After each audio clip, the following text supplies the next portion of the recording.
Soviet ইউনিয়নের গোয়েন্দা সংস্থার নাম ছিল কেজিবি।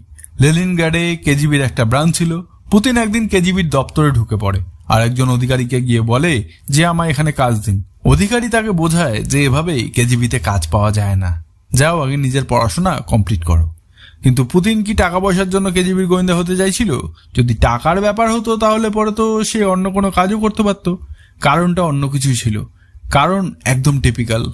যেভাবে সিনেমা দেখে বাচ্চারা পুলিশের ডান্ডা চালানোর স্বপ্ন দেখে ফেলে, এমনটাই কিছু হয়েছিল পুতিনের সাথে। একটা নোবেল এসেছিল, the shield and the sword বলে। পরে এই নোবেলের ওপরে একটা টিভি সিরিজও তৈরি হয়। সিরিজে দেখানো হয়ে থাকা একটা গোয়েন্দা চরিত্র পুতিনের মনে মাথায় ঘর করে ফেলে। সেই গোয়েন্দা যে কিনা জার্মানিতে গিয়ে সোভিয়েত ইউনিয়নের জন্য গোয়েন্দাগিরি করছিল। পুতিন এটা ভেবেই ফেলে যে সেও গোয়েন্দাই হবে।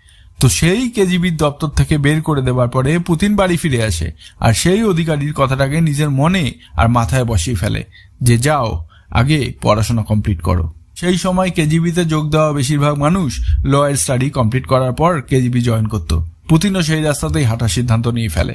1970 সালে পুতিন সেন্ট পিটারবার্গ স্টেট ইউনিভার্সিটিতে অ্যাডমিশন নিয়ে নেয় আর তারপরে লয়ের স্টাডি করতে থাকে। এই সময় সে অনেক গোয়েন্দা সিনেমা দেখে, অনেক গল্প শোনে, দিন রাত কেজিবিতে যোগ দেবার স্বপ্ন দেখতে থাকে। আর শেষমেশ 1975 সালে সেই দিনটাও চলে আসে যখন পুতিনের কেজিবিতে কাজ করার স্বপ্নটা সত্যি হয়। এই বছর পুতিন লতে নিজের ডিগ্রি পূরণ করে নিয়েছিল আর এর মধ্যেই তার কাছে কেজিবিতে কাজ করার অফারও চলে আসে। পুতিন সেদিন এত খুশি ছিল যে সেদিন তিনি একটা হোটেলে গিয়ে খুব পার্টি করে।